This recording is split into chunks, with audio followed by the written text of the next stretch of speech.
भैया, आपने जो अपनी ज़िंदगी का वास्ता देकर मुझसे पाप करवाया है ना, उसके लिए भगवान आपको कभी माफ़ नहीं करेगा। और मैंने जो झूठ बोला है उसके लिए प्रेम मुझे कभी माफ़ नहीं करेगा भैया।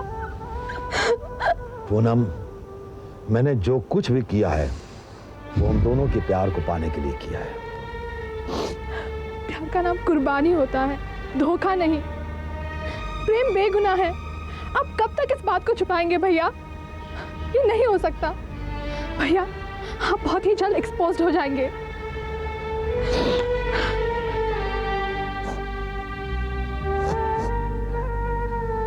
प्लीज पूजा, प्लीज प्लीज मत रो। देखो मुझे तो पूरा यकीन है प्रेम ऐसा कर ही नहीं सकता। इसमें जरूर किसी की साजिश है। दीदी बिल्कुल ठीक कह रही है। अभी ने प्रेम पर इल्जाम लगाया था। अगर अभी ने प्रेम पर इल्जाम भी लगाया तो पूनम ने क्यों हामी भरी? और फिर अभी का कहना भी तो सही था ना, कोई भी लड़की जानबूझकर अपनी बेइज्जती थोड़ी ना करवाएगी। ठीक है, तुम्हें यकीन नहीं हो रहा, मैं अभी तुम्हें साबित करता हूँ सच्चाई क्या है। मैं अभी पूनम को फोन करता हूँ और तुम स्पीकर फोन में सुनना सच्चाई क्या है।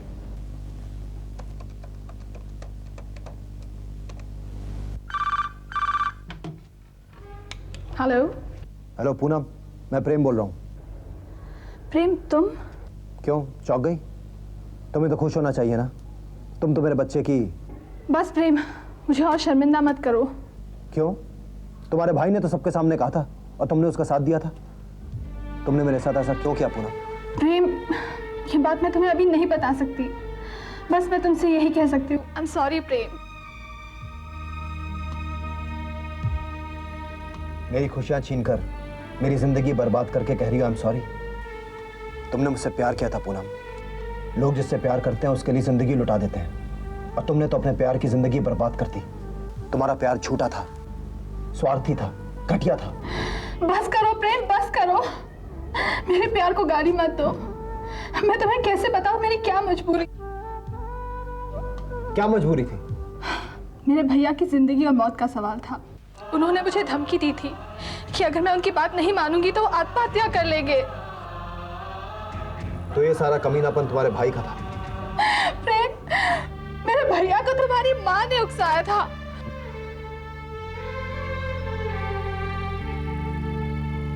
माँ ने? हाँ प्रेम, परसों तुम्हारी माँ हमारे घर आई थी और उन्होंने भैया को भड़काया और ये सब कहने को कहा था। ठीक है, माँ ने जो करना था उन्होंने किया, अब जो मुझे करना है मैं करूंगा। सुन लिया पूजा, सच्चाई क्या है? दीदी, ये सब माँ का क्या करा है? समझ में नहीं आता प्रेम, तुम्हारी माँ को हमसे, हमारे खानदान से आखिर क्या दुश्मनी है? ऐसी क्या बुराई है पूजा में? फिक्र मत करिए दीदी, अब मैं जो करने वाला हूँ उसके बाद माँ को पूजा और अनीता भाभी को देवरानी जेठानी के रूप में स्वीकार करना ही होगा। Welcome, heartiest congratulation to the newly wedded couple. आखिर कर ली ना शादी? माँ जी, माँ जी, माँ जी, देखिए देवर जी क्या करके आए हैं। देवर जी, मैं अभी आई।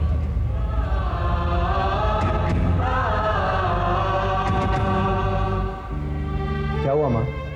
बिजली गिर गई या सांप सूंघ गया? आप कुछ बोल क्यों नहीं रही? अब मैं क्या कहूं बेटा, तुमने तो मेरी जुबान ही बंद कर दी। एक बेटे ने पीठ पर खंजर भोंक दिया और एक बेटे ने छाती पर। बहुएं खंजर नहीं होती। मैं किसी भी कीमत पर इन दोनों को बहुएं नहीं मानती। बहुएं वो होती है जो खानदान के तरीके से विदा होकर घर में आती है। ये दोनों तो भगोड़ी है। माँ, अगर आप शराफत से मान जाती तो आपको ये दिन नहीं देखने पड़ते। लेकिन अभी भी कुछ नहीं बिगड़ा है। अगर आज के बाद आप शराफत से पेश आए तो आज आपको जिस बात का पछतावा है आगे नहीं होगा।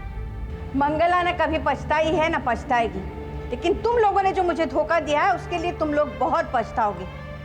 तुमने हिम्मत कैसे की मुझे पूछे बगैर शादी करने की? आकाश का भी इंतजार नहीं किया? मेरे पास टाइम नहीं था माँ। अगर मैं भैया के लिए इंतजार करता तो आप मेरी शादी पूनम से करवा देती। वैसे अभी तो शादी हुई है ना, रिसेप्शन तो हुआ नहीं है। भैया रिसेप्शन में शामिल हो जाएंगे। माँ जी,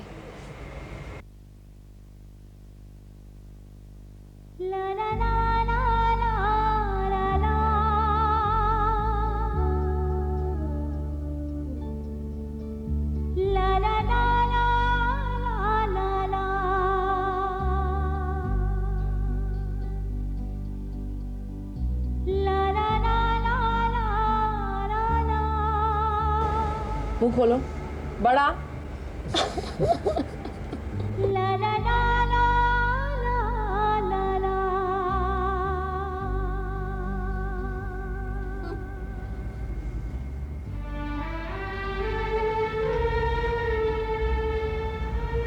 पूजा, भाभी और बड़ी बहन भी माँ समान होती हैं। चलो भाभी को ही माँ समझकर इनसे आशीर्वाद ले लेते हैं। सदा सुखी रहो, तुम्हें किसी की नजर नहीं लगे। प्रेम, पूजा को अपना कमरा नहीं दिखाओगे? पूजा, यही वो कमरा है जहाँ से तुमने अपनी नई जिंदगी की शुरुआत करनी है। सिर्फ मुझे ही नहीं, हम दोनों को। वाह, शादी के बाद काफी इंटेलिजेंट हो गई तुम। How dare you?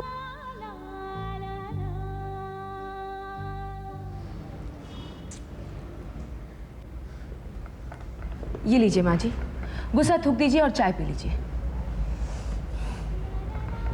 माँ जी, इस घर में मेरी और मेरी बहन का एक नया रिश्ता बना है, देवरानी जेठानी का। पहले मैं अकेली थी, अब वो मेरे साथ है। और कहते हैं जब एक और एक मिल जाते हैं तो 11 के बराबर हो जाते हैं। लगता है ऊपर वाले ने तुम दोनों को कुछ ज्यादा ही लंबी जुबान दी है। संभल के रहिएगा माँ जी, पहले एक जुबान थी, अब 2 हो गई है। मैं तो कहती हूँ सुलह कर लीजिए, कबूल कर लीजिए इस रिश्ते को, इसी में आपकी भलाई है।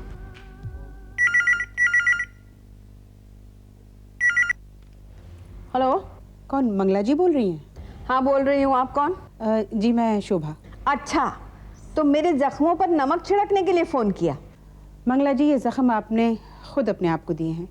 अगर आप प्यार से मान जाती तो आपके बेटे ऐसे कदम हरगिज ना उठाते। तुम तो ऐसे बात कर रही हो जैसे बहुत सारे बच्चे पाल रखे हैं तुमने, पति रहकर भी विधवाओं की जिंदगी जी रही हो।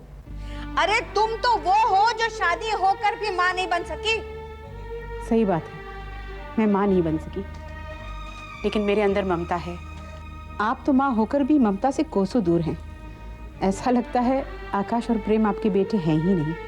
ये हमारे घर का मामला है, बाहर वालों को बोलने की जरूरत नहीं।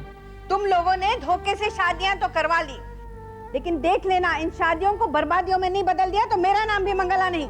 मंगला जी, मेरी एक बात सुनिए, जो टहनियाँ झुकती नहीं हैं उन्हें तेज हवा की झोंके तोड़ देते हैं। ये लोग जानते नहीं कि मंगला कोई टहनी नहीं, पहाड़ है, पहाड़। पूजा, याद है तुम्हें हमारी मुलाकात कंगन की वजह से हुई थी? हाँ मुझे याद है। आज मुंह दिखाई में तोहफे के लिए मैं तुम्हें कंगन दे रहा हूं।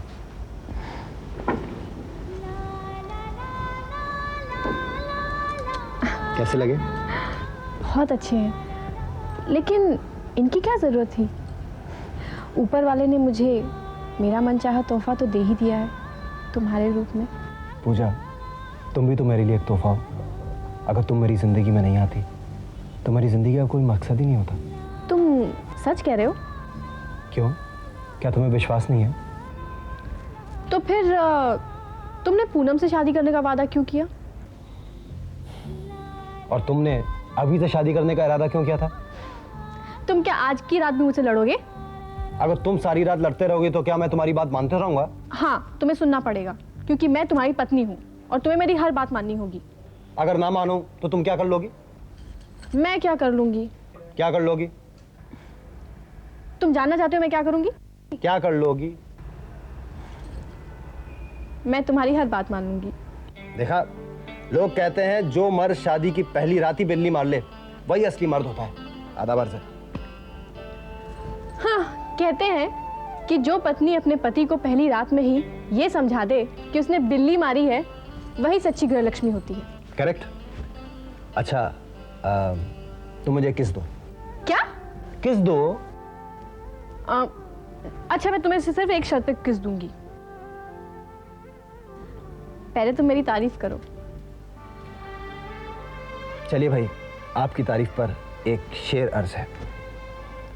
तुम हो चांद, तुम हो सितारा, अब और क्या तारीफ करूं तुम्हारी। एक प्यारी सी पप्पी दे दो, आखिर तुम हो वाइफ हमारी। शी शी शी शी, तुम्हें तो शायरी भी नहीं आती। अच्छा, अब तुम ऐसा करो, तुम मेरी शायरी सुनो। सुनाओ। इनकार नहीं इकरार है मुझको, मान ली बात तुम्हारी। ये लो प्यारी पप्पी सजना, बना दो लाइफ हमारी। अरे ये तो बड़ी खुशी की बात है शोभा। एक बाप के लिए सबसे बड़ी जिम्मेदारी बेटियों की शादी होती है। अब बाबूजी ने वो जिम्मेदारी पूरी कर दी। मुझे लगता है कि अब हमें एक हो जाना चाहिए। What do you say? हाँ आनंद, लेकिन मुझे तो सिर्फ बाबूजी की फिक्र लगी हुई है कि मेरे बाद उनका क्या होगा। वो उस घर में बिल्कुल तन्हा रह जाएंगे और इस उम्र में उनका अकेला रहना ठीक नहीं है आनंद। शोभा, कौन कहता है कि बाबूजी को अकेला छोड़कर तुम यहाँ चली आओगी? अरे भाई, बाबूजी अगर तुम्हारे हैं तो क्या मेरे कुछ नहीं लगते? तुमसे पहले मैं बाबूजी को यहाँ ले आऊंगा। सच आनंद? हाँ शोभा, अरे वो वहाँ अकेले रह के क्या करेंगे? तुम उनसे कह दो कि बस यहाँ आने के लिए तैयार हो जाए। ओके। ना बेटी, मैं कहीं नहीं जाऊंगा, मैं यहीं इसी घर में रहूंगा। बाबूजी, आप अकेले कैसे रहेंगे?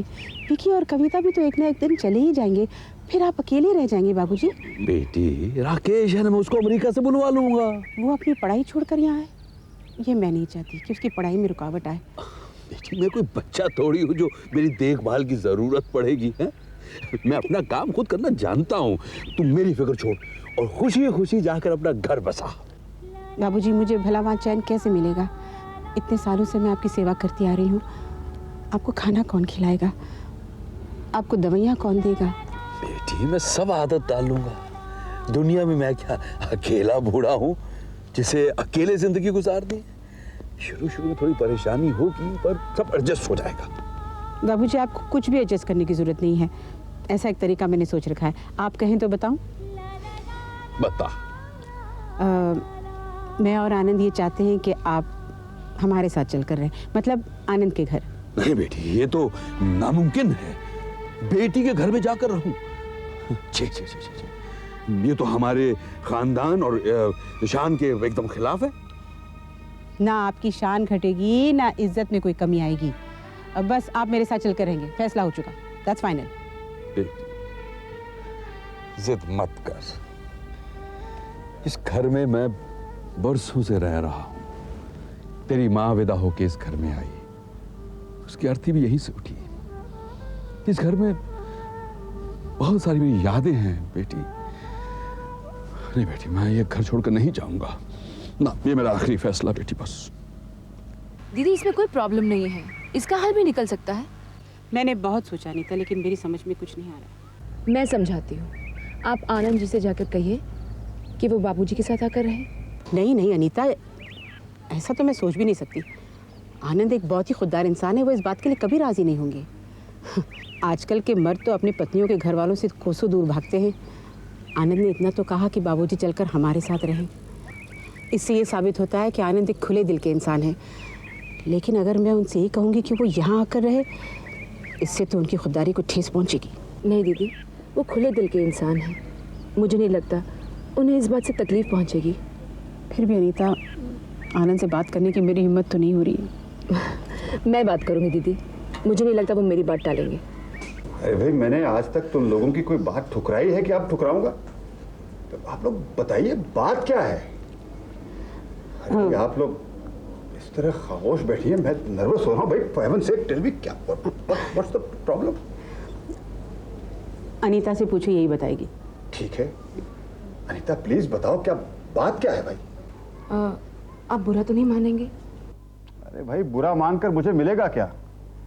तुम लोगों को नाराज करके मेरा ही नुकसान होगा। इसलिए बेहतर यही है कि मैं तुम लोगों की बात मान लूं। तो बताओ, बात है क्या भाई? आनंद जी, दीदी ने तो आपको बाबूजी की प्रॉब्लम बता दी है। वो उस घर को छोड़ना नहीं चाहते, हमारे लाख समझाने पर भी वो नहीं माने। अब इस उम्र में उन्हें अकेला तो नहीं छोड़ा जा सकता।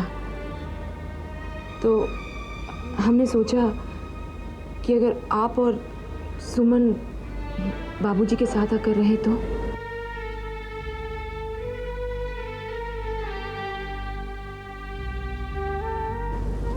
क्या सोच रहे हो आनंद? शोभा, तुम जानती हो कि मैं एक खुददार इंसान हूं। इसके बावजूद तुमने ऐसे सोचा कैसे? अरे तुम लोगों ने मेरी खुददारी को चोट पहुंचाई है। तुम लोगों से ये उम्मीद नहीं थी। अरे मेरे दिल को ठेस पहुंचाई है तुम दोनों ने। आई एम सॉरी आनंद, हम आपके दिल को ठेस नहीं पहुंचाना चाहते थे। हमने सोचा। आपने सोचा था कि आप कह देंगे और मैं मान जाऊंगा? हैं? यही सोचा था आपने? जी हाँ, लेकिन You please keep quiet. I don't want to listen to you. अरे आप लोगों ने अपने आप को समझ के क्या रखा है? हैं? किसी के प्यार की, किसी के जज्बात की कदर ही नहीं आपके दिल में? अरे आपको ये पूछने की हिम्मत कैसे हुई? हाँ? पूछा कैसे आपने? अरे भाई, आप लोगों को तो ऑर्डर करना चाहिए था। कहना चाहिए था कि बाबूजी उस घर में रहना चाहते हैं, आनंद साहब आप भी वहीं रहेंगे, और मैं फौरन हाँ कर देता यार।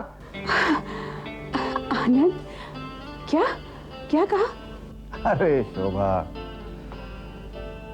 तुम लोगों ने मेरे प्यार को समझने की कोशिश ही नहीं की। आनंद, इतनी बड़ी बात को जिससे किसी भी मर्द के अहंकार को ठेस पहुंच सकती है, तुमने इतनी आसानी से स्वीकार कर लिया। You are great, really. अरे Shobha, come on, you know how much I care for you. अरे भाई, तुमने जानबूझकर मेरे अहंकार को ठेस पहुंचाने की कोशिश थोड़ी ही की। इट्स अ जेन्युइन प्रॉब्लम भाई। बाबूजी को उस घर से इमोशनल लगाव है तो लगाव है, नो प्रॉब्लम। देखो शोभा, मैं बस तुम्हें खुश देखना चाहता हूं। मैं कहीं भी तुम्हारे साथ रहने को तैयार हूं। बस सबसे जरूरी बात यह है कि हम जहां भी रहें, हमारे बीच कभी कोई तनाव ना हो। एक बात कहूँ आनंद, किसी को इतना अच्छा भी नहीं होना चाहिए कि दूसरों को अपने ऊपर शर्म आए। शोभा, कम ऑन नाउ भाई, तुम्हारा हुक्म सर आंखों पर।